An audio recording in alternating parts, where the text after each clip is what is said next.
নমস্কার, আমি Tanushree test the বেস্টে সবাইকে স্বাগত জানিয়ে আমি আমার রেসিপি শুরু করছি। আমার আজকের রেসিপি পিৎজা পরোটা। আর এটা বাচ্চা থেকে বড় সবার খেতে ভালো লাগবে। বিশেষ করে বাচ্চাদের টিফিনে আপনারা সকাল সকাল হঠাৎ করে যখন টিফিন বানানোর থাকে না কিছুই, তখন এটা বানিয়ে দিতে পারেন। বাচ্চারা কিন্তু খুব সহজেই এটা খেয়ে নেবে। আর বানানো খুব সহজ, খুব তাড়াতাড়িও হয়ে যায়, একটা হেলদি নাস্তা, কারণ এটা আটা দিয়ে তৈরি। চলুন তাহলে দেরি না করে দেখে নেওয়া যাক আমার আজকের ভিডিওটি।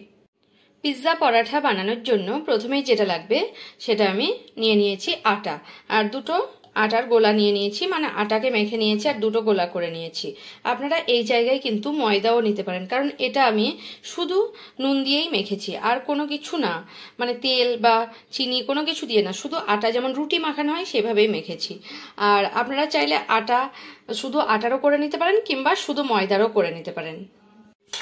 এখানে প্রথমে আমি রুটি যেমন ভাবে বেলা হয় সেভাবেই একটা গোলা নিয়ে দুই হাতের সাহায্যে গোল করে প্রথমে রুটির মতো করে বেলে নিচ্ছি।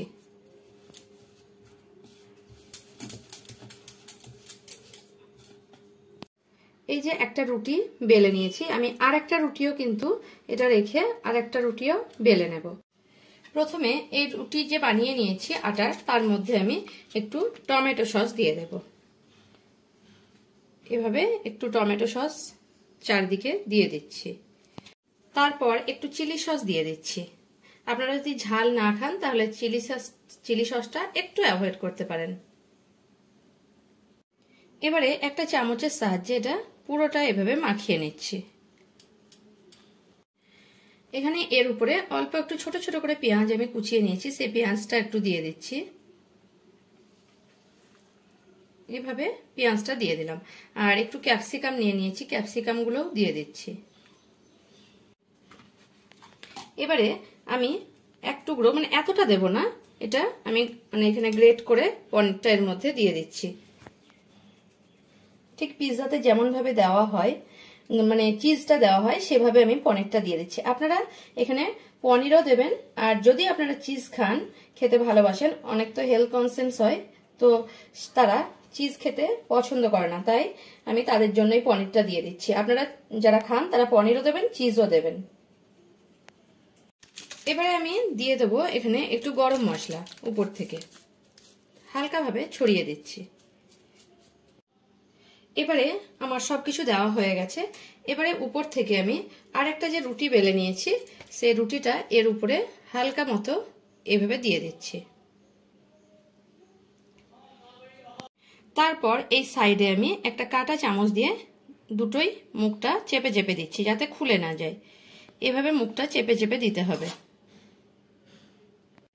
এভাবে 4-5টা আমি কাঁটা চামচ দিয়ে মুড়ে দিয়েছি। এবারে চলে যাব যেটাতে ভাজবো সেটার দিকে। এখানে একটা তাওয়া বসিয়ে নিয়েছি গরম করতে, আর গরমও আমার হয়ে গেছে।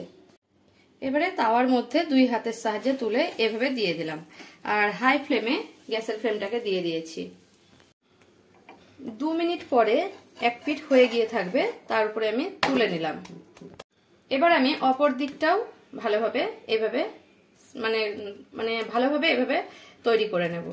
এবারে সাইডে সাইডে সাদা তেল দিয়ে দেব, আর এখানে উপর থেকে 1 চামচ দিয়ে দিচ্ছি চামচের সাহায্যে, আর এভাবে খুন্তির সাহায্যে এভাবে দিয়ে পরোটাটা উল্টে দেব।